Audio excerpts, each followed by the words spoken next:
DCP साहेब त्यांच्याकडे येतात. हा ते गौतमी पाटीलला काय उचलायचं की नाही?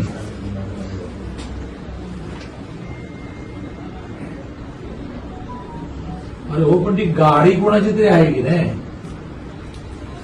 हा हो, पण मग आता हा जो रिक्षावाला सिरियस आहे.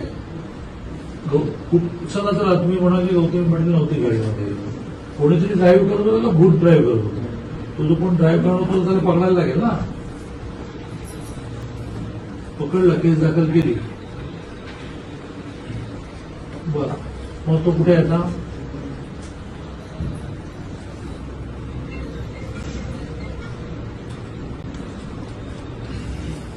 मग तुझी गाडी कुठे आहे? गाडी जप्त करून टाका आणि ती गाडीची मालकीन नाही गौतमी पाटील असेल तिला नोटीस द्या की तुमच्या. मग म्हणा, तुम्ही काय करा, त्या बिचाराची मुलगी समोरून बसली आहे, तर तिला काय म्हणा, तू असेल गौतमी पाटील वगैरे, तर तू म्हणा त्यांचा खर्च तरी कर मग सगळं म्हणा. तुम्ही लक्ष घाला, तुम्ही लक्ष घाला.